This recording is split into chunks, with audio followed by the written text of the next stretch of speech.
अस्सलाम वालेकुम सामाईन। मुलाहिज़ा कीजिए जासूसी दुनिया बाय इब्न सफ़ी।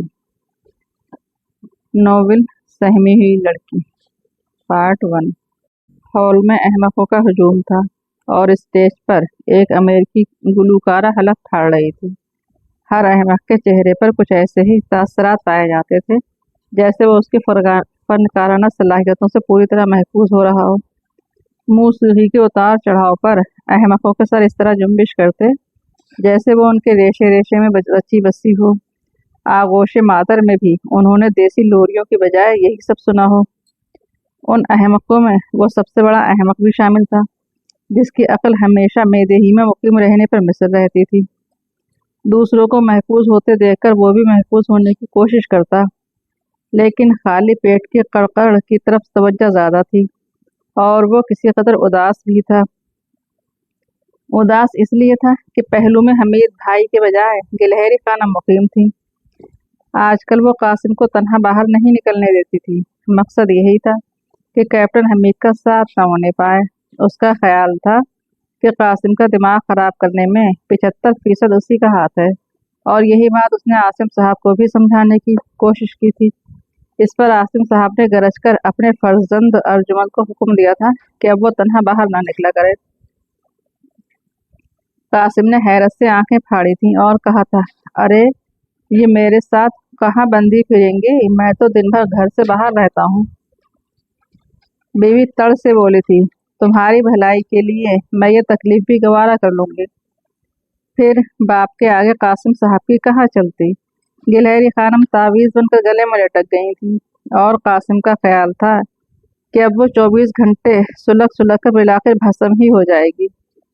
बाज़ औक़ात झल्लाहट में ऐसी हरकतें करता जिसे कोई बासलीका आदमी बर्दाश्त नहीं कर सकता, लेकिन बीबी शायद उस पर तुल गई थी कि हरगिज पीछा न छोड़ेगी।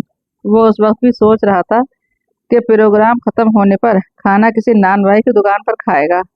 फिर देखूं कैसे बैठती है बेगम साहिबा मेरे साथ सड़क के किनारे गंदी सी बेंच पर, और कैसे खाती हैं मेरे साथ गंदी सी मेज़ पर।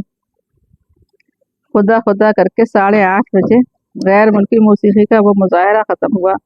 दोनों हॉल से बाहर आए और कासिम ने गाड़ी में बैठते हुए कहा, भूख लगी है, अब तुम मुझे खा जाओ।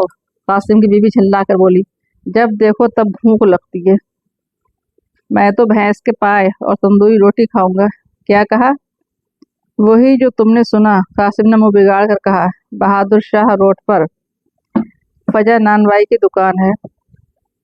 फजा नानबाई की दुकान? हाँ, कासिम गुर्राया। अच्छा घर चलो, मैं मंगवा दूंगी। नहीं, वहीं बैठ कर खाऊंगा। क्या? बीवी उछल पड़ी। सड़क के किनारे मेज़ें और बेंचें पड़ी रहती हैं और तुम सड़क के किनारे बैठकर खाओगे? तुम भी बैठोगी मेरे साथ? होश में तो हो? नहीं, बेहोश पड़ा हूँ। तुम भी खाओगी, मैं भी खाऊंगा। मैं भी खाऊंगा। बीवी ने झल्लाहट में मुंह टेढ़ा करके नकल उतारी। बस देखना। गाड़ी फर्राटे भरती हुई सड़कों से गुजरती रही। फिर वो इलाका भी नजर आया जहाँ कई नानबाइयों की दुकानें थीं। कासिम ने एक जगह गाड़ी रोक दी। तो तुम नहीं मानोगे? कासिम की बीबी ने कपकपाती आवाज में पूछा। यानी भूखा मर जाऊं तुम्हारे कहने पर? कासिम ने आंखें निकाली। अच्छी बात है, बीबी ने तवील सांस लेकर कहा, लेकिन इतना तो करो कि गाड़ी यहाँ से कुछ आगे बढ़ाकर खड़ी कर दो। अच्छा अच्छा, कासिम ने दोबारा इंजन स्टार्ट करते हुए कहा। गाड़ी कुछ दूर तक डिंगी और फिर रुक गई। चलो उतरो, कासिम ने कहा। मैं? दिमाग तो नहीं चल गया? तुम जाओ, मैं यहीं रहूंगी। ए अल्लाह, तो फिर मेरी निगरानी कैसे होगी? वो जले गटे जनाना अंदाज में बोला। अगर किसी देगची या पतीली ने मुझे आंख मार दी तो क्या होगा? लेकिन फिर वो बीवी की जवाब पर ध्यान देने के बजाय दूसरे मंजर में खो गया। बाईं जानिब एक दुकान में एक दर्जी, जो सूरत से तो शायद नहीं मालूम होता था, एक दुबली पतली खातून की कमर की पैमाइश कर रहा था। वहां से नजर हटकर साइन बोर्ड पर आ ठहरी, Mansoor and sons ladies tailors. क्या बात है, कासिम ने ठंडी सांस ली। वो सोच रहा था, अल्लाह कसम ये है जोरदार धंधा। क्या मुश्किल है, ऐश है सालों के। क्या सोच रहे हो? दफतन बीबी चिनचिनाई, या तो उतरो या घर चलो। अच्छा अच्छा, कासिम जल्दी से सर हिलाकर बोला।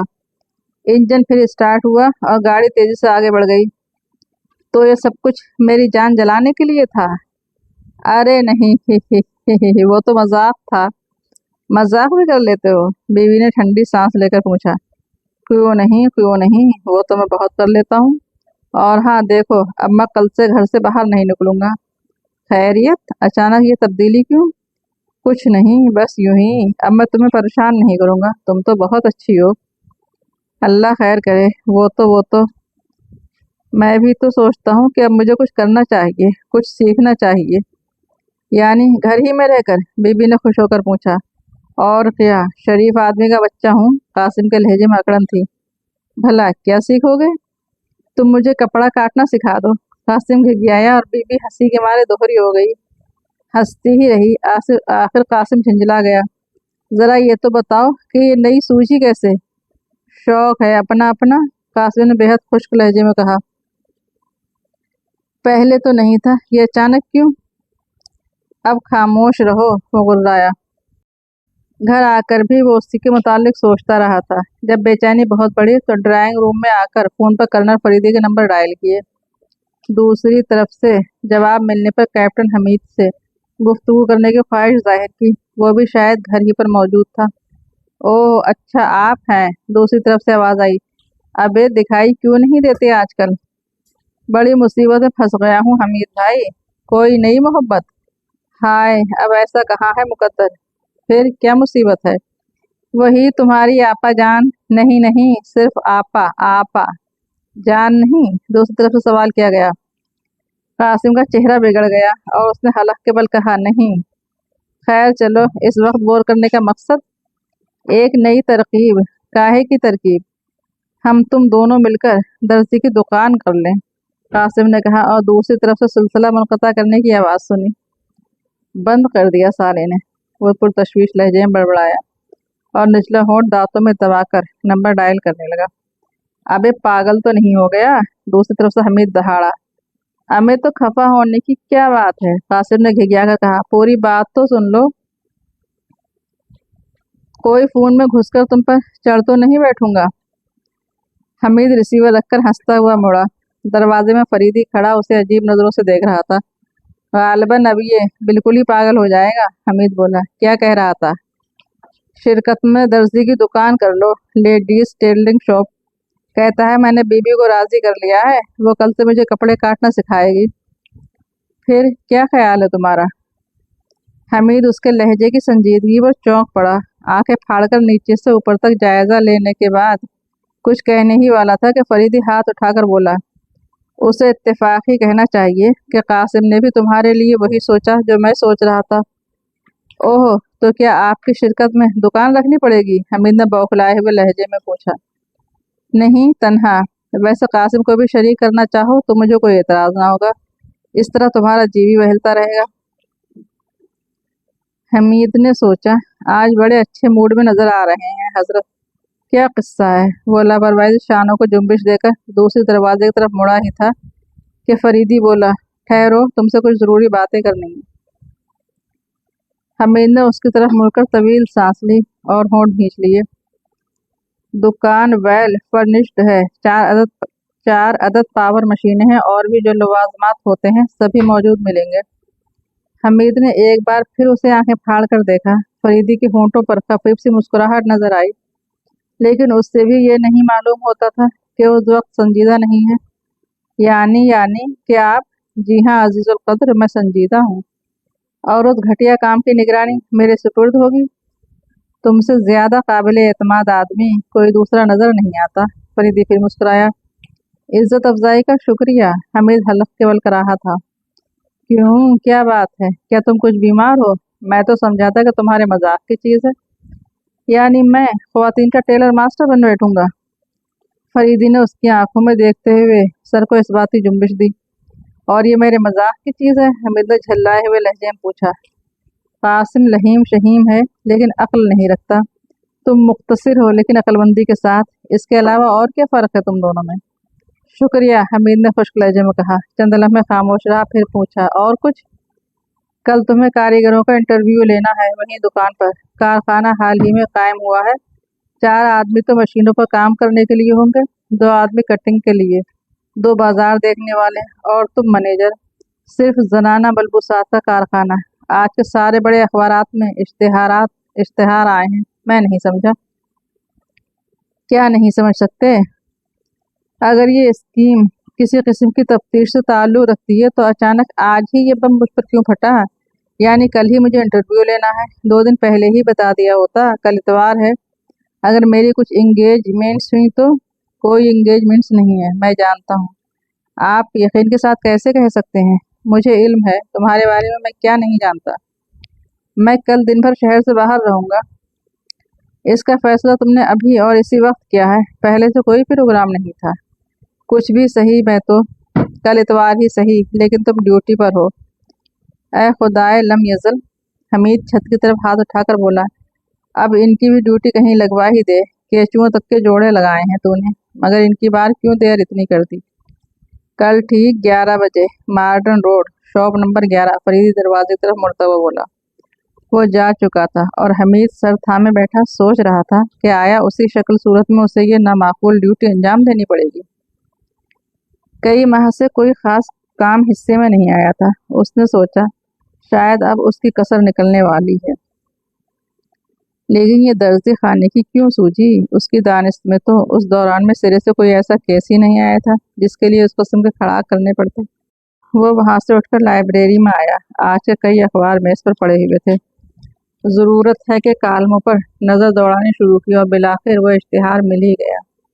अंदाज कह रहा था कि कई दिनों से शाह होता रहा है। टिप टॉप लेडीज टेलर्स को कुछ कारीगरों और कटर्स की ज़रूरत थी। पता वही था जो कुछ देर कबल फरीदी ने बताया था, शॉप नंबर 11, मार्टन रोड। भंगी भी बनना पड़ेगा किसी रोज़। हमीद बड़बड़ाता हुआ लाइब्रेरी से निकल आया। बहरहाल ये रात तो मेरी है, उसने सोचा। ओहो कासिम, क्यों ना उसे भी उसी राह पर लगाया जाए, वक्त अच्छा गुजरेगा। कुछ देर बाद उसने कासिम के फ़ोन के नंबर डायल किए। दूसरी तरफ से उसकी आवाज़ सुन लेने के बाद उसने कहा, अब तुम्हें अपनी निजी दुकान खोलने की ज़रूरत नहीं। अखबारात के वांट वाले कॉलम में देखो। मा अखबारात के वांट वाले कॉलम में देखो, मार्स्टन रोड की शॉप नंबर 11 में टिप टॉप टेलर्स हैं। उन्हें कारीगरों की ज़रूरत है। कल 11 बजे वो इंटरव्यू लेंगे, अर्जी लेकर चले आना। मगर अभी तो मुझे कुछ भी नहीं आता, यानी कि कपड़ा काटना वगैरह।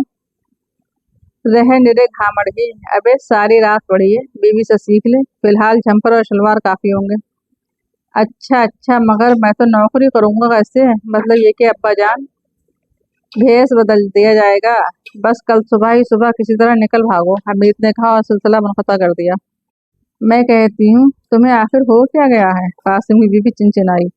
बस शलवार काटना और सिखा दो। 3 बज रहे हैं, घड़ी की तरफ भी देखो। बस जल्दी से सीख लूंगा, टांगे ही टांगे तो होती हैं उसमें। मैं कहती हूँ तुम्हें ये सूझी कैसे? फिर वक्त कैसे कटेगा साला? तो ये वक्त काटने के लिए रत जगह हो रहा है। गाँ गाँ, ऐसी की तैसी, मैं तो सोने जा रही हूँ। किसकी ऐसी की तैसी? मेरी? कासिम ने गुर्रा कर पूछा। सबकी ऐसी की तैसी, कासिम की बीबी ने नींद की झोंक में कहा। यानी अब्बा जान की भी? हाँ, नीम गनूदा जहन का जवाब था। कासिम ने इतनी जोर से कहा लगाया कि वो पूरी तरह होश में आ गई। क्यों दहाड़े मार रहे हो? वो गुस्सीली आवाज में बोली। अब्बा जान, हा ही। कहाँ किधर? वो बौखला कर चारों तरफ देखने लगी। कासिम हंसता ही रहा और वो झल्ला कर कमरे से चली गई। ये तो घपले वाली बात है, कासिम अपनी हंसी रोक कर बड़बड़ाया। ये तो घपले वाली बात है, कासिम अपनी हंसी रोक कर बड़बड़ाया।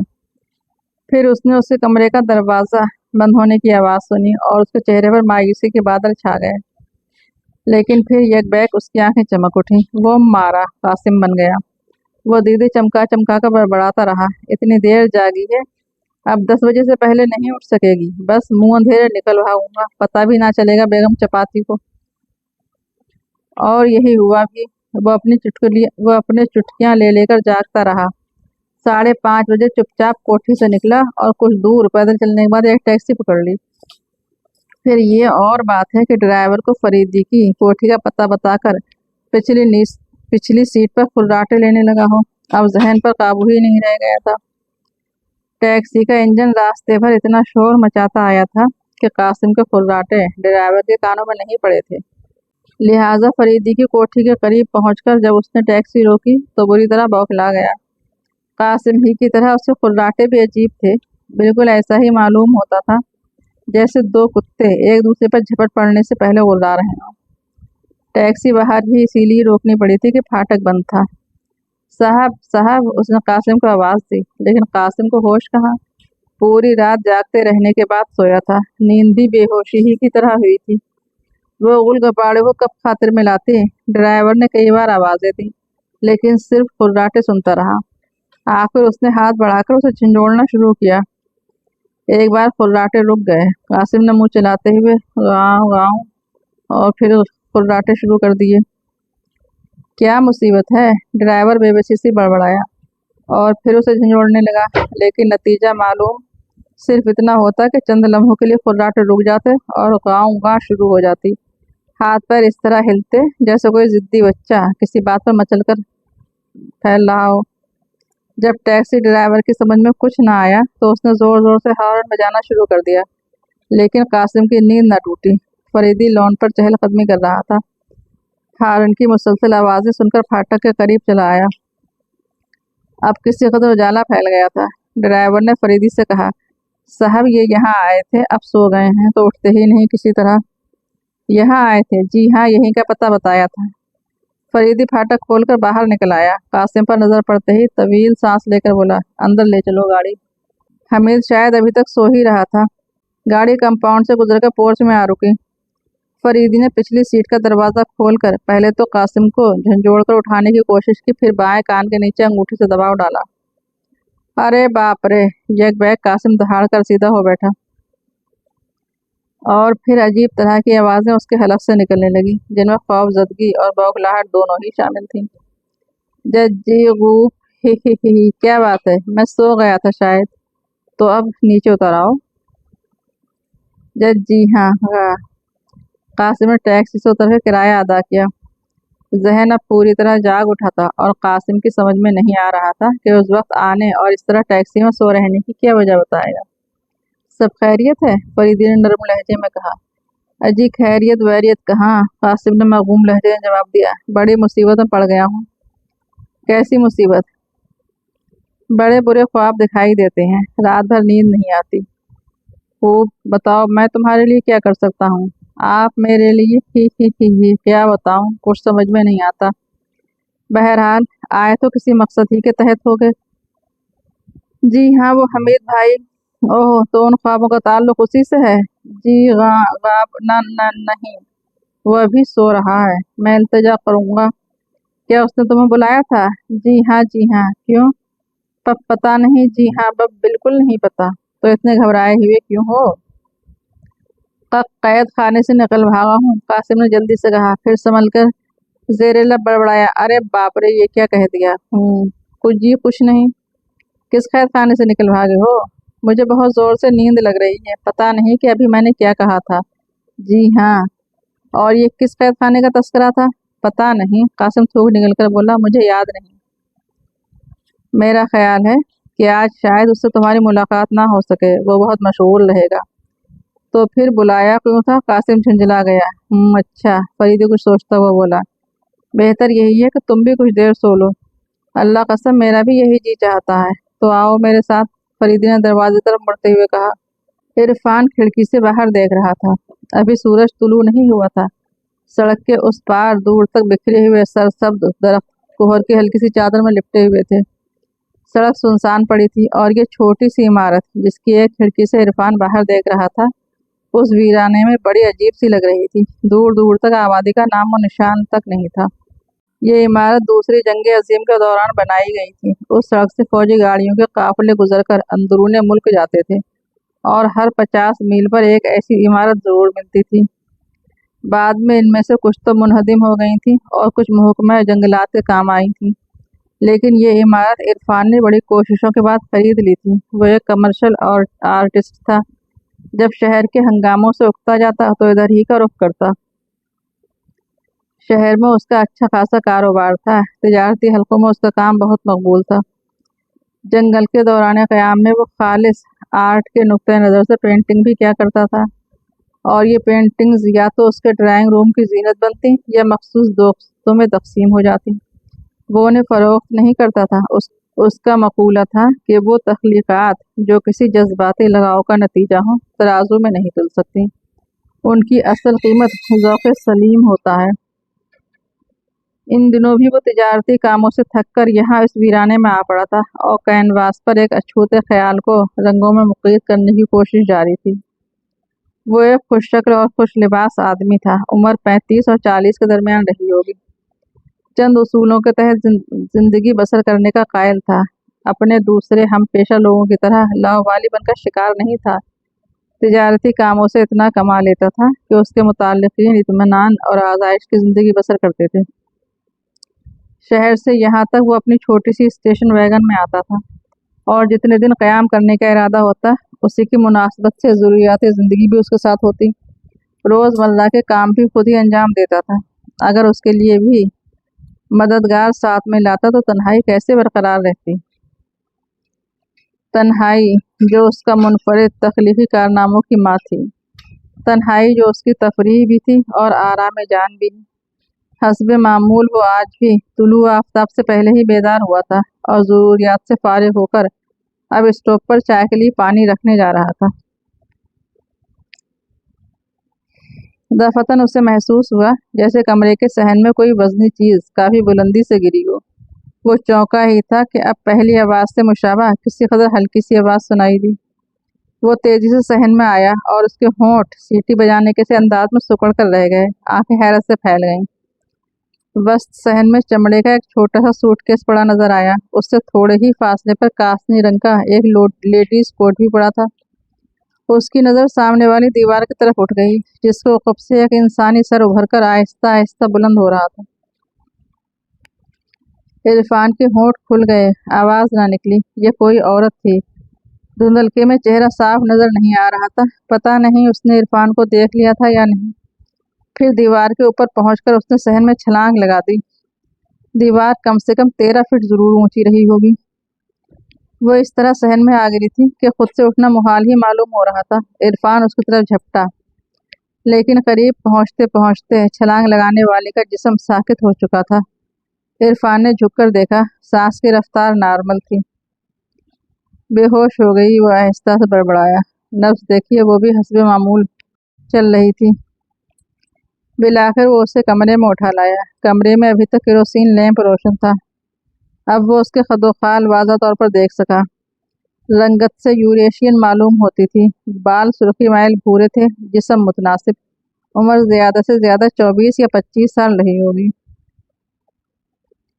جسم پر اسکرٹ اور بلاؤز تھے، پیروں میں اسٹاکنگز ضرور تھے لیکن جوتے ندارد۔ عرفان کی سمجھ میں نہیں آ رہا تھا کہ اسے ہوش میں کس طرح لائے، پتہ نہیں کہاں چوٹ آئی ہو۔ ہڈیوں کو گزند پہنچنے کا احتمال تھا۔ دیوار کافی بلند تھی۔ کچھ دیر بعد وہ کسمسائی زبان بھی ہلی تھی اور آواز میں ایک بامعنی لفظ کی تکرار تھی، زنجیر زنجیر، اور پھر سکوت طاری ہو گیا تھا۔ آنکھوں کے پیوٹے متحرک تھے لیکن وہ کھلی نہیں تھی، بالکل ایسا معلوم ہو رہا تھا جیسے وہ گہری نیند میں بڑبڑا کر پھر خاموش ہو گئی ہو۔ عرفان دم بخود کھڑا رہا۔ وہ صورت سے یوریشین لگ رہی تھی لیکن لفظ زنجیر کی تکرار اردو ہی میں ہوئی تھی، لہجہ بھی دیسیوں ہی جیسا تھا۔ تقریباً 20 منٹ بعد وہ پوری طرح ہوش میں آ گئی، بوکھلا کر چاروں طرف دیکھ کر کراہتی ہوئی اٹھ بیٹھی۔ میں کہاں ہوں؟ آپ عرفان کی سمجھ میں نہ آیا کہ اسے کیا بتائے۔ اوہ خدا کے لیے مجھے بچائیے، وہ کہتی ہوئی اچھل کر پلنگ سے اتر آئی۔ مجھے کہیں چھپائیے، وہ بھیڑیا یہاں ضرور آئے گا۔ کون؟ مجھے چھپائیے، میں پھر بتاؤں گی۔ یہ جگہ اس کی نظر سے پوشیدہ نہ رہ سکے گی۔ میں کہاں چھپاؤں؟ میرے ہینڈ بیگ، میرے جوتے، میرا کوٹ، وہ سب وہیں صحن میں پڑے ہوئے ہیں، عرفان نے کہا۔ انہیں بھی چھپائیے، مجھے بھی چھپائیے، جلدی سے کچھ کیجیے ورنہ آپ کو بعد میں افسوس ہوگا، وہ مجھے مار ڈالے گا۔ کون؟ خدا کے لیے وقت نہ ضائع کیجیے، رحم کیجیے میرے حال پر۔ یہاں یہی 2 کمرے ہیں اور ایک کوٹری، مجھے اس میں مقفل کر دیجیے، جلدی کیجیے۔ صحن کدھر ہے؟ میری چیزوں کو بھی اس کی نظر میں نہیں آنا چاہیے۔ عرفان اسے صحن میں لایا اور وہ مستروانہ انداز میں اپنی چیزیں سمیٹنے لگی۔ کوٹ اٹھاتے ہی اس میں لپٹے ہوئے بغیر ایڑیوں والے سپاٹ جوتے نکل کر فرش پر آ رہے۔ وہ انہیں اٹھانے کے لیے پھر جھکی۔ ٹھہریے، میں اٹھائے لیتا ہوں، عرفان بولا۔ कुछ देर बाद वो उस छोटी सी कोठरी में बंद की जा रही थी जिसका मसरफ ही आज तक इरफान के समझ में नहीं आया था। कुंडी चुड़ाकर इरफान ने उसमें कुफल लगा दिया। उसकी हैरत अभी तक बरकरार थी। इस सुनसान जंगल में उस लड़की का क्या काम? यूरेशियन मालूम होती थी, लेकिन उर्दू किसी अहले जुबान की तरह बोलती थी। उसे अच्छी तरह याद था कि उस पूरी गुफ्तगू के दौरान अंग्रेजी का एक लफ्ज़ भी उसकी ज़ुबान से नहीं निकला था, और फिर बेहोशी के आलम में भी उर्दू ही के अल्फाज ज़ुबान से अदा होने का मतलब यही था कि वो बेदारी की हालत में सिरे से अंग्रेज़ी बोलती ही नहीं, वरना अपने यहाँ के दोगली नस्ल वाले सफ़ेद फामों की शानवी ज़ुबान तो उर्दू हो सकती है, लेकिन रोज़ाना ज़िंदगी में वो अंग्रेज़ी ही बोलते हैं। अभी वो उसी उलझन में था कि कोई बाहर से दरवाज़ा पीटने लगा। यहाँ कौन है? दरवाज़ा खोलो। एक गूंजीली और भारी आवाज़ भी आई। इरफान के लोगों में खून की रवानी तेज हो गई। कौन है? खुद उसने ऊंची आवाज़ में पूछा। है, दरवाज़ा खोलो। वही आवाज़ फिर आई। इरफान कमरे से गुजरकर सदर दरवाजे तक आया और कांपते हुए हाथों से कुंडी खोल दी। कोई दरवाजे को धक्का देता हुआ अंदर घुस आया। अगर इरफान उछलकर पीछे ना हट गया होता तो यकीनन पेशानी जख्मी हो जाती। ये क्या लोगवियत है? उसने गुस्सीली आवाज़ में कहा। यहाँ कोई लड़की आई है? आने वाले ने उर्रा कर पूछा। कैसी लड़की? तुम कौन हो? और इस तरह? खामोश रहो, मेरी बात का जवाब दो, आने वाले ने कहा। इरफान ने उसे नीचे से ऊपर तक देखा। खासे तंतोष का आदमी था। जबड़े भारी थे और पेशानी की रगें उभरी हुई थी। क्या मैं तुमसे पूछ सकता हूँ कि तुम इस तरह क्यों घुस आए हो? इरफान ने अपने लहजे में सख्ती पैदा करके कहा। वो खाइफ नहीं था। मैं पूछ रहा हूँ, यहाँ कोई लड़की आई है? नहीं, यहाँ मैं तन्हा रहता हूँ। मैं खुद देखना चाहता हूँ, वो आगे बढ़ता हुआ बोला। ठहरो। वो आगे बढ़कर कमरे के दरवाजे के दरमियान हायल होता हुआ बोला। मैं जंगल में मुकीम जरूर हूँ, लेकिन जंगल के कानून के आगे सर नहीं झुका सकता। ओहो। अजनबी एक कदम पीछे हटकर उसे घूरने लगा। पहले तो उसके चेहरे पर करख्तगी नजर आई, फिर आहिस्ता आहिस्ता वो करख्तगी एक लंबी सी मुस्कुराहट में तब्दील हो गई। दहाना आधे गालों तक फैल गया और दांत नजर आने लगे। इरफान फैसला न कर पाया कि ये मुस्कुराहट थी या किसी कटखने कुत्ते ने दांत निकाले थे। मैं इत्मीनान करना चाहता हूँ, इस बार अजनबी ने किसी कदर हमदर्द लहजे में कहा। सुनिए जनाब, इरफान हाथ उठाकर बोला। मैं शहर से यहाँ हमेशा तन्हा आता हूँ और इस किस्म का आर्टिस्ट नहीं हूँ जैसे आमतौर पर होते हैं। मुझे लड़कियों से कोई दिलचस्पी नहीं। ओहो, तो तुम आर्टिस्ट हो? इरफान ने उसकी आंखों में देखते हुए सर को इस बात की जुम्बिश दी। मेरा मतलब था कि यहाँ अचानक कोई लड़की तो नहीं आई? यहाँ अचानक? इरफान ने लहजे में तहैयर पैदा करके कहा। इस जंगल में? यहाँ क्या तुम नहीं जानते कि यहाँ से 5 मील के फासले पर एक रेलवे लाइन भी गुजरती है? मैं नहीं जानता, इरफान बोला। वो दरअसल बहुत बड़ी मालियत के जेवरात चुरा कर भागी है। बजरिए रेलवे ट्रेन इधर ही आई थी। एक देहाती स्टेशन पर उतरने की खबर मिली थी। ख्याल है कि उसने उन्हीं जंगलों में पनाह ली है। ओह, आइए बैठिए। इरफान ने कमरे में दाखिल होकर कुर्सियों की तरफ इशारा करके कहा। मुझे अफसोस है, अगर आप पहले ही बता देते तो। कोई बात नहीं है, उस लड़की की वजह से हमें बहुत परेशानियां उठानी पड़ी हैं, इसलिए। ठीक है, इरफान सर हिलाकर बोला। घरेलू मुलाजमाएं बड़ी परेशानियों का बायस बन जाती हैं। आप गलत समझे हैं, वो कोई घरेलू मुलाजमा नहीं, एक खुश शक्ल और जवासाल यूरेशियन है। नहीं, इस बार इरफान ने बहुत ज्यादा हैरत जाहिर की। दरअसल हमारी फर्म जेवरात की तिजारत करती है। ये लड़की हमारे शोरूम में सेल्स गर्ल थी और जवाहरात के काउंटर उसके सुपुर्द था।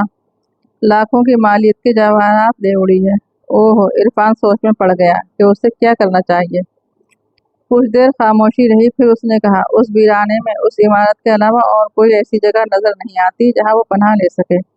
हो सकता है भूख और प्यास उसे इधर आने पर मजबूर कर दे। मुमकिन है, मुमकिन है, इरफान मुस्तरबाना अंदाज में बोला। तो फिर मुझे यहीं ठहरना चाहिए और इस तरह कि उसे इल्म ना होने पाए और ये इमारत उसके लिए चूहेदान बन जाए। जी मतलब? क्या मतलब? एक चोर को कैफरे किरदार तक पहुंचाने के लिए मेरा हाथ बटाइए। या यानी कि आप यहाँ क़याम करेंगे? हाँ, क्या हर्ज है, मैं आपके मशागिल में हारिज नहीं होऊंगा। वैसे भी मुझे मुसव्वरी से लगाव है। ठीक है, लेकिन क्या उसे कुछ और आदमी भी तलाश कर रहे हैं? नहीं, सिर्फ मैं हूँ। तब तो ये ज़रूरी नहीं है कि वो उधर ही का रुख करे, मुमकिन है किसी और तरफ निकल जाए। اگر 2-4 اور بھی اس جنگل کی نگرانی کر رہے ہوتے تب تو آپ کا یہاں قیام کرنا یقیناً مفید ثابت ہوتا۔ مجھ سے بحث نہ کرو، سمجھے؟ میں چاہتا تھا کہ مجھے سختی نہ کرنی پڑی، لیکن اگر تم مجھے اس پر مجبور کرتے رہے تو… اوہ یہ بات ہے، عرفان اٹھتا ہوا بولا۔ بیٹھ جاؤ، اجنبی اورلایا، اور عرفان اس کے ہاتھ میں سیاہ رنگ کا ریوالور دیکھ رہا تھا جس کا رخ اسی کی طرف تھا۔ حمید نے آئینے میں شکل دیکھی اور پائپ کا کش لے کر مخصوص انداز میں ہونٹوں سے دھواں نکالتا رہا۔ اسے اپنی ننھی سی فرینچ کٹ داڑھی گرا نہیں گزر رہی تھی، باریک ترشی مونچھیں بھی کسی قدر آرٹسٹک تھیں۔ آنکھوں پر ریم لیس فریم والی اینک، یہ میک اپ اس نے خود ہی کیا تھا۔ کارخانہ بہرحال جم گیا تھا۔ کچھ لڑکیاں آئی تھیں انٹرویو دینے کے لیے۔ حمید کو اس سلسلے میں فریدی سے کوئی ہدایت نہیں ملی تھی کہ کاریگروں کے انتخاب میں کسی خاص صنف کا خیال رکھا جائے، لہٰذا اس چھوٹ سے فائدہ اٹھاتے ہوئے اس نے ایک بھی مرد کاریگر کا انتخاب نہیں کیا تھا۔ ایک لڑکی تو اسے اتنی اچھی لگی تھی کہ لڑ بھڑ کر اس کا انتخاب تو یقیناً کرتا۔ کٹنگ کے لیے ایک معمر اور ایک بہت تجربہ کار عورت رکھی گئی تھی۔ کارخانہ تو قائم ہو گیا تھا، لیکن سوال تھا کہ کام کا فوراً ہی کام بھی کہاں سے ٹپک پڑتا۔ اس وقت حمید بحیثیت مینیجر ان لڑکیوں کو کچھ ہدایات دیتے دیتے خاموش ہو گیا تھا اور پائپ کو راکھ دان میں خالی کر کے تازہ تمباکو کو بھرتے ہوئے سوچا تھا، کاش قاسم کو بھی اس دھندے میں شامل کرنے کی اجازت ملی ہوتی۔ وہ بیچارہ اسی کے لیے رات بھر جاگتا رہا تھا۔ لباس تراشی کی مشق بہم پہنچائی تھی اور منہ اندھیرے اس کے پاس دوڑا آیا تھا، لیکن فریدی نے اسے اپنی خوابگاہ میں سلا کر اس کی بیوی کو فون کر دیا تھا کہ وہ وہاں سو رہا ہے، لیکن جب تک نیند پوری نہ کر لے اسے جگایا نہیں جا سکے گا۔ حمید کو 11 بجے ٹیلرنگ ہاؤس میں کاریگروں کا انٹرویو لینا تھا، اس لیے اسے اس کے بیدار ہونے سے پہلے ہی جانا پڑا تھا۔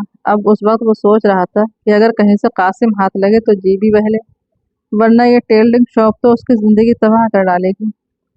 لڑکیاں سیدھی سادھی معلوم ہوتی تھیں، وہ جو زیادہ پسند آئی تھی اپنے رویے میں کسی قدر شوخی کی جھلکیاں ضرور رکھتی تھی، لیکن محتاط بھی معلوم ہوتی تھی۔ پھر پہلا دن ہی تو تھا، ادھر یہ احساس کہ اسے ان لڑکیوں پر بالادستی حاصل ہے اور یہی احساس تفریح کو کرکری کر دینے کے لیے کافی تھا۔ اسے تو عموماً ایسی لڑکیوں سے دلچسپی ہوتی تھی جو اس کی پہنچ سے باہر ہوں اور ان تک پہنچنے کے لیے اسے خاصی جدوجہد کرنی پڑے۔ بہرحال صبر کے علاوہ چارہ ہی کیا تھا۔ دفعتاً اس نے محسوس کیا کہ وہ لڑکی جو اسے زیادہ پسند آئی ہے کچھ کہنا چاہتی ہے۔ کیا بات ہے، کیا مجھ سے کچھ کہنا چاہتی ہو؟ جی ہاں، بشرطیہ کہ آپ اسے پسند فرمائیں۔ کیا پسند فرماؤں؟ مطلب یہ کہ بات کم سے کم الفاظ میں ہونی چاہیے۔ ایک مرد کٹر بھی ضروری ہے یہاں کے لیے۔ کیوں؟ اس لیے کہ یہاں صرف خواتین کے ملبوسات تیار کیے جائیں گے۔ میں اب بھی نہیں سمجھ سکتا کہ تم کیا کہنا چاہتی ہو۔ نفسیاتی نقطۂ نظر سے اس مسئلے پر غور کیجیے۔ اب درزی خانے میں بھی نفسیات چلے گی؟ حمید نے کسی قدر غصیلے لہجے میں کہا۔ ہاں جناب، زندگی کے ہر شعبے میں نفسیات کو دخل ہے۔ تو پھر یہاں کپڑے سینے کیوں آئی ہو؟ کسی کالج والج کی لیکچرر شپ کے لیے دوڑ دھوپ کی ہوتی۔ سخت نفرت ہے اس زندگی سے، ورنہ آپ کی اطلاع کے لیے میں نے پچھلے ہی سال نفسیات میں ایم اے کیا ہے۔ تو پھر آپ اس درزی خانے ہی کو کلاس روم بنا کر رکھ دیں گی؟ مجھے دستکاری سے دلچسپی ہے، تو پھر نفسیات میں کیوں جھک مارتی رہی تھیں؟ اوہ ٹھہریے، وہ دیکھیے کچھ خواتین ادھر آ رہی ہیں، کم سے کم اجرت بتائیے۔ میں نے ٹیلرنگ میں ڈاکٹریٹ لی تھی، حمید نے ناخوشگوار لہجے میں کہا۔ 3 عورتیں دکان میں داخل ہوئیں، مختلف ملبوسات کی اجرتوں کے بارے میں پوچھتی رہیں اور جلد ہی واپس آنے کا وعدہ کر کے واپس چلی گئیں۔ حمید نے دیکھا وہ لڑکی منہ پر دوپٹہ رکھ کر ہنس رہی ہے، اس کا نام رضیہ تھا۔ کیا یہ بھی کوئی نفسیاتی لمحہ ہے؟ حمید نے برا سا منہ بنا کر پوچھا۔ آپ ان سے بالکل کسی پروفیسر کے سے انداز میں گفتگو کر رہے تھے۔ میں پیرس کی ایک بہت بڑی دکان پر کام کر چکا ہوں، حمید نے فخریہ لہجے میں کہا۔ اوہ، لیکن میرا اب بھی یہی خیال ہے کہ آپ جسموں کی پیمائش کے شوق میں اس طرح دربدر ہوئے ہیں۔ کیا مطلب؟ ہائے، حمید نے آنکھیں نکالی۔ پہلے ہی دن اتنی بے تکلفی؟ میں اسے پسند نہیں کرتا۔ معافی چاہتی ہوں جناب، نفسیاتی مسائل زبان پر ضرور آ جاتے ہیں۔ آخر ایم میں کیا ہے؟ نفسیات میں، اور میں تو یہاں تک کہہ سکتی ہوں کہ آپ کا غصہ قطعی مصنوعی ہے۔ آپ نے پسند فرمائی ہے میری بے تکلفی۔ ارے ارے، अगर सीने का कपड़ा होता तो मेरी जुबान इस हजामियत से बाज रहती। हजामियत मैं नहीं समझा, हज्जाम से बनाई है। दर्जी की कैंची खामोशी से चलती है और हज्जाम की कैंची के साथ जुबान भी चलती रहती है।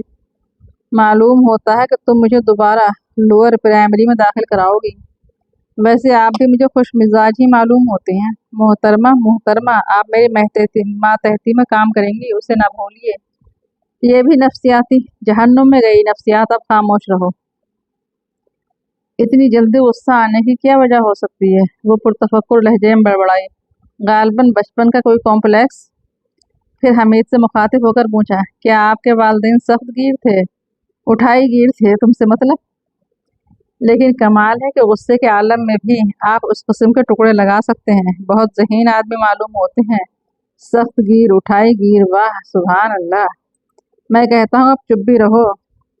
दूसरी लड़कियां उन्हें हैरत से देख रही थीं। कभी कभी किसी को अपनी बेसाख्ता हंसी पर काबू पाने के लिए दूसरी तरफ भी मुड़ना पड़ता। दफतन मुअम्मर औरत बोली, तुम वाकई बहुत बोलती हो, ये मुनासिब नहीं। साहब ठीक तो कहते हैं। तुम चाहे जितनी काबिल हो, तुम्हें उनकी मातहती में काम करना है। अरे तो तुम्हें क्यों उलझन हो रही है? रजिया उनकी तरफ मुड़ी। अरे मेरे मुंह ना लगना, मैंने नफ्सियात वफ्सियात नहीं पढ़ी, लेकिन बोलतों को चुप करा देना अच्छी तरह जानती हूँ। सूरत ही से जाहिर है। अच्छा बड़ी आई सूरत वाली, छोटा फराक झूठा फूंक दूंगी। ए जुबान संभाल के, चल चुकी दुकान, हमीद बेबसी से बोला। खुदा के लिए खामोश रहो, वरना ये गोश्त की दुकान मशहूर हो जाएगी। इस बुढ़िया को चुप कराइए, रजिया बोली। ए लड़की होश में है या नहीं? मोहम्मद औरत रजिया की तरफ झपटी, लेकिन हमीद उनके दरमियान आ गया। मैं कह रहा हूँ तुम दोनों ही खामोश रहो, वरना अभी एक दिन की तनख्वाह देकर रुखसत कर दूंगा। ओह देखो, वो ख्वातीन वापस आ रही हैं, गालबन कपड़ा खरीद लाई। दोनों ही खामोश होकर सड़क की तरफ देखो तवज्जो हो गई। इमरान दम बखुद रह गया था। चुपचाप उसने हाथ ऊपर उठा दिया और खुश्क होठों पर जुबान फेरने लगा। मैं यहाँ क़याम करूँगा, अजनबी एक एक लफ्ज़ पर जोर देता हुआ बोला। इरफान खामोश रहा। वो अब भी फैसला नहीं कर पाया था कि उसे क्या करना चाहिए। लड़की के बारे में उसे बताए या ना बताए, लेकिन वो आखिर कितनी देर उस छोटी सी कोठरी में बंद रह सकेगी? अगर यह आदमी रिवाल्वर के जोर पर यहाँ रह ही पड़ा तो लड़की की मौजूदगी कितनी देर छुपी रह सकेगी? तुम क्या सोचने लगे? अजनबी बोल रहा है। कुछ नहीं। क्या अब मुझे ये रिवाल्वर हाथ ही में लिए रहना पड़ेगा? आप उसे जेब में रख लीजिए, इरफान ने कपवाती हुई आवाज में कहा। मुझे कोई एतराज नहीं, लेकिन शरीफ आदमी रिवाल्वर तो लिए नहीं फिरते। अजनबी ने कहकहा लगाया और बोला, क्या तुम महकमा पुलिस के लोगों को शरीफ नहीं समझते? पुलिस? ओह, इरफान ने तवील सांस लेकर कहा और अपने हाथ नीचे गिरा दिए। चंद लम्हे खामोश रहकर बोला, तब तो तब तो मुझे आपके नाश्ते का इंतजाम करना चाहिए। खूब, ये इतनी देर में पहली काम की बात हुई है। मैं रात से भूखा हूँ मेरे दोस्त, उसने रिवाल्वर जेब में रखते हुए कहा। नाश्ता मुझे खुद ही तैयार करना पड़ेगा। हम दोनों मिलकर करेंगे, अजनबी जल्दी से बोला। इरफान सोच में पड़ गया। अगर वो उस मुख्फिल कोठरी के बारे में सवाल कर बैठा तो क्या होगा? कुछ देर बाद वो दोनों बावर्ची खाने में नजर आए। वो इरफान से कह रहा था, मैं पराठे बहुत अच्छे पका सकता हूँ और मैं अंडे तलने का माहिर हूँ। इरफान ने फीकी सी हंसी के साथ कहा, तुम यहाँ इस वीराने में क्यों आए हो? कभी कभी चला आता हूँ, कुछ दिनों के लिए। हर आदमी को कभी कभी सुकून की तलाश जरूर होती है, और अगर यहाँ लुट जाओ तो? अरे होता ही क्या है मेरे पास, जो कुछ भी होगा खुद ही निकाल कर लूटने वाले के हवाले कर दूंगा। तस्वीरें बनाते हो? हाँ, मुसव्वरी मेरा पेशा है। वैसे ये जगह बड़ी पुरफिजा है। अगर हम दोनों दोस्त बन गए तो मैं भी कभी कभी आया करूँगा। जरूर जरूर, इरफान ने सर हिलाकर कहा। नाश्ते से फारिग होकर वो बाहर ही के कमरे में आ बैठे। अजनबी मुकफिल कोठे के करीब से भी गुजरा था, लेकिन उसके बारे में कोई सवाल नहीं किया। नाश्ते के बाद वो एक बदला हुआ आदमी नजर आता रहा था। उधर इरफान सोच रहा था कि वो लड़की भी भूखी होगी, आखिर उसके लिए क्या किया जाए। पता नहीं क्यों वो उसे चोर तस्लीम करने पर तैयार नहीं था। मैं पिछली रात जागता रहा हूँ, दफतन अजनबी भलाई आवाज में बोला। क्या ये मुमकिन है कि तुम उस मामले में भी मेरी मदद करो? मैं नहीं समझा। अगर मैं कुछ देर के लिए सो जाऊं तो तुम उसका ख्याल रखोगे? किसका? ओह, इतनी जल्दी भूल गए? मैं उस चोर लड़की के बारे में कह रहा था। अरे हाँ, अच्छा, तो मैं किस तरह ख्याल रखूंगा? اگر وہ یہاں پناہ لینا چاہے تو اسے اندر آنے دینا، پھر میں دیکھ لوں گا، لیکن اسے اس کی اطلاع نہ ہونے پائے کہ کوئی اس کی تلاش میں یہاں پہلے سے موجود ہے۔ بہت اچھا، تو پھر مجھے وہ جگہ دکھاؤ جہاں مجھے سونا ہے، اجنبی اٹھتا ہوا بولا۔ نشست کمرے کے برابر ہی وہ کمرہ تھا اور وہاں صرف ایک ہی بستر تھا۔ عرفان اسے وہاں لایا۔ پھر شاید 10 منٹ ہی گزرے ہوں گے کہ اس کے خراٹے گونجنے لگے۔ وہ چپ چاپ اٹھا، دبے پاؤں چلتا ہوا کمرے کے دروازے تک آیا اور آہستگی سے پٹ کھینچ کر بند کیے اور دروازے کو باہر سے بولٹ کر دیا۔ دوسری طرف نکاسی کی کوئی راہ نہیں تھی، لہٰذا اطمینان تھا کہ اگر وہ جاگ بھی پڑا تو اس کی مدد کے بغیر کمرے سے باہر نہیں نکل سکے گا۔ اب عرفان اس کوٹھی کی طرف جا رہا تھا جہاں وہ لڑکی بند تھی۔ قفل کھولا، لڑکی جھپٹ کر دروازے کے قریب آ گئی۔ کیا وہ چلا گیا؟ اس نے آہستہ سے پوچھا۔ نہیں، دوسرے کمرے میں سو رہا ہے۔ کیوں، کیا آپ اسے پہلے سے جانتے تھے؟ لڑکی کی آواز کانپ رہی تھی۔ ہرگز نہیں، وہ تو زبردستی دھرنا دے بیٹھا ہے، کہتا تھا کہ تم ادھر ضرور آؤ گی پناہ لینے کے لیے۔ اوہو، پھر آپ نے کیا کیا؟ مجبوری تھی، اس نے ریوالور نکال لیا تھا۔ جسمانی قوت میں بھی شاید مجھ پر حاوی ہے۔ آپ نے اچھا کیا، لیکن اس نے میرے بارے میں آپ کو کیا بتایا؟ اسے چھوڑو، پہلے تم ناشتہ کر لو، پتہ نہیں کب سے بھوکی ہو۔ ارے ہاں، تمہاری چوٹ اب کیسی ہے؟ درد ہے بائیں پیر میں۔ میرا خیال ہے کہ تم اس کوٹری تک محدود رہو، میں تمہارے لیے کچھ لاؤں۔ وہ کہاں سو رہا ہے؟ کمرے میں نے باہر سے دروازہ بولٹ کر دیا ہے۔ آپ نے بہت اچھا کیا، آپ بہت اچھے آدمی ہیں۔ وہ کہہ رہا تھا کہ اس کا تعلق محکمہ پولیس سے ہے۔ وہ جھوٹا ہے، اور تب تو اس نے میرے بارے میں کوئی ایسی ہی کہانی سنائی ہوگی جس سے آپ مجھے ایک مفرور ملزمہ سمجھیں۔ ہاں، ایسی ہی کوئی بات تھی۔ بہرحال اب تم کچھ کھا پی لو۔ وہ اسے وہیں چھوڑ کر باورچی خانے میں چلا آیا۔ فرائنگ پین کو مٹی کے تیل کے چولہے پر رکھتے ہوئے اس نے سوچا، یہ لڑکی چور ہرگز نہیں ہو سکتی۔ پتہ نہیں کیا معاملہ ہے، اور وہ سور کا بچہ بھی محکمہ پولیس سے متعلق نہیں معلوم ہوتا۔ پھر اب اسے کیا کرنا چاہیے؟ پراٹھے گرم کرنے کے بعد 2-3 انڈے بھی فرائنگ پین میں توڑے۔ اس میں تقریباً 10-15 منٹ صرف ہوئے ہوں گے۔ کوٹری میں واپس آیا، لیکن وہ وہاں نہیں تھی۔ ناشتے کی ٹرے وہیں چھوڑ کر وہ کمرے کی طرف جھپٹا۔ سونے والے کمرے کا دروازہ کھلا نظر آیا۔ پیروں تلے سے گویا زمین نکل گئی۔ سر چکرانے لگا، تو گویا وہ خود ہی موت کے منہ میں جا کودی تھی۔ وہ تیزی سے اس کمرے کی طرف بڑھا اور اوہ، وہ جہاں تھا وہیں رک گیا۔ اجنبی پلنگ کے نیچے منہ کے بل پڑا نظر آیا، اور خون کی ایک متحرک لکیر اس کے نیچے سے نکل کر دیوار کی جڑ تک پہنچ رہی تھی۔ عرفان کو ایسا محسوس ہو رہا تھا جیسے اب وہ خود اس جگہ سے ہل بھی نہ سکے گا۔ اسی حالت میں کئی منٹ گزر گئے۔ پھر دفتن اس نے باہر کسی موٹر کا انجن اسٹارٹ ہونے کی آواز سنی اور بے تحاشا بیرونی دروازے کی طرف بھاگا۔ اس کی اسٹیشن ویگن بڑی تیز رفتاری سے شہر کی جانب چلی جا رہی تھی۔ وہ دیوانہ وار اس کے پیچھے دوڑا۔ ٹیلی فون کی گھنٹی بجی۔ حمید نے ریسیور اٹھا لیا۔ دوسری طرف سے فریدی کی آواز آئی۔ کیا تم کسی عرفان آرٹسٹ کو جانتے ہو؟ عرفان یاد نہیں آتا، کچھ اور بھی بتائیے۔ تم کبھی قاسم کو کسی آرٹسٹ کے پاس لے گئے تھے؟ اوہ اچھا، ہاں، ایک بار اسے مصوری کا خپت ہوا تھا۔ میں نے کہا تھا اگر سیکھنا ہی چاہتا ہے تو چلو کسی آرٹسٹ سے ملوا دوں۔ مقصد یہ تھا کہ بیچارے آرٹسٹ ہی کا بھلا ہو جائے۔ تو تم عرفان کو اچھی طرح جانتے ہو؟ بس جان پہچان کی حد تک۔ وہ جانتا ہے کہ میں کون ہوں۔ جان پہچان کس سلسلے میں ہوئی تھی؟ کوئی خاص بات ہے کیا؟ میری بات کا جواب دو۔ مجھے یاد نہیں کہ کب اور کہاں اس سے متعارف ہوا تھا۔ اس کے بعد جب بھی کہیں ملاقات ہوئی وہ محض مزاج پرسی ہی تک محدود رہی۔ تم اس کے بارے میں اور کیا جانتے ہو؟ کیا قاسم کی کسی حماقت کی داستان آپ تک پہنچی ہے؟ میں تم سے کیا پوچھ رہا ہوں؟ میں اپنے حواس میں نہیں ہوں۔ یہ خواتین بار بار آپس میں لڑ پڑتی ہیں۔ ہاں، تو آپ نے کیا پوچھا تھا؟ تم عرفان کے بارے میں کیا جانتے ہو؟ کچھ بھی نہیں۔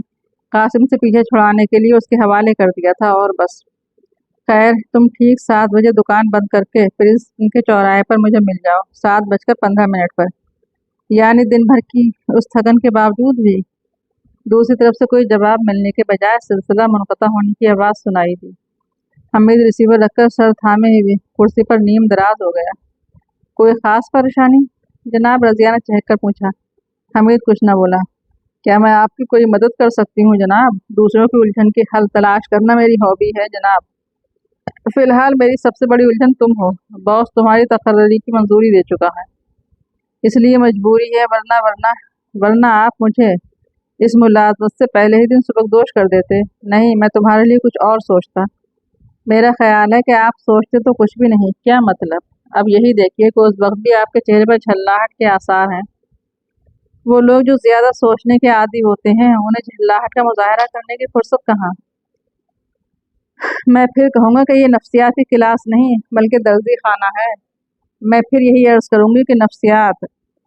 अरे बाबा बस, हमीद मेज पर हाथ मारकर दहाड़ा। मैं भी आदमी ही हूँ, पत्थर की दीवार नहीं हूँ। आप आदमी हैं इसीलिए तो नफ्सियात। हमीद ने कानों में उंगलियां ठूंस लीं और मुअम्मिर औरत दूसरी लड़कियों की तरफ देखकर आहिस्ता से बोली, इतराते ही नहीं बनता बेचारी से। अरे तुमने फिर बकवास की। रजिया उसकी तरफ पलटी। साहब अब हद हो चुकी, मुअम्मर औरत ने हमीद से कहा। मैं यहाँ उससे निपट लूंगी, फिर आप कुछ न कहिए। हाथापाई करोगी तुम? रजिया ऊपरी होंठ खींच कर बोली। खामोश खामोश, हमीद ने मेज खटखटाई। मुझसे तो जनाब ऐसी नौकरी नहीं हो सकेगी, मुअम्मर औरत ने हमीद से कहा, जहाँ कल की लौंडियां मेरे मुंह आए। अरे तो एहसान क्या है किसी पर, छोड़ जाओ। रजिया तड़ से बोली। ऐसे ही नाजुक दिमाग थी तो घर से बाहर क्यों निकली थी? आप सुन रहे हैं? मुअम्मर औरत ने हमीद को मुखातिब किया। हमीद ने बेबसी से सर को इस बात की जुम्बिश दी। और आप कुछ नहीं कहेंगे इसे? मैं भला औरतों के मामलात में कैसे दखल अंदाज हो सकता हूँ? अच्छा तो जनाब, मैं चली। कटिंग करने वाले की बालादस्ती हर कारखाने में तस्लीम की जाती है। यहाँ रहकर मैं अपनी बेइज्जती नहीं कराऊंगी। जा रही हूँ, मुअम्मर औरत ने कहा और अपनी जगह से उठकर दरवाजे पर आ खड़ी हुई। ओह, ये मतलब नहीं। हमीद गड़बड़ा गया। नहीं जनाब, शुक्रिया, मैं एक पल के लिए भी नहीं रुक सकती। तो ये जो कपड़ा आया है उसे कौन काटेगा? मैं काट लूंगी, रजिया तर से बोली। आप फिक्र ना कीजिए। तुमसे तो मैं अच्छी तरह समझूंगी, मुअम्मर औरत ने उसे घूंसा दिखाकर कहा। या खुदा, ये ख्वातीन में भी गुंडागर्दी फरूक पा रही है। हमीद छत की तरफ देखकर बोला। मुअम्मर औरत दुकान के नीचे उतर गई। ये तुमने क्या किया? हमीद ने रजिया से कहा। आपकी एक गलती की इस्लाह की है। अब जल्दी से एक मर्द कटर का इंतजाम कीजिए वरना दुकान हरगिज ना चलेगी। ख्वातीन उधर का रुख ना करेंगी। अरे तो क्या तुम उसे नफ्सियात खाना ही बनाकर रख दोगी? भटियार खाना बनने से बेहतर है कि नफ्सियात खाना ही बनना है। फिलहाल मैं उन कपड़ों की कटिंग किए देती हूँ, लेकिन आप आज ही एक मर्द कटर का इंतजाम कीजिए। खुशपोश और खुश शक्ल होना चाहिए। खुश मिजाज भी हो तो क्या कहने, ताकि नाप लेते वक्त चुटकुले और लतीफे भी छेड़ सके नफ्सियाती नुक्ता नज़र से। बस बस, हमीद हाथ उठाकर कुर्राया।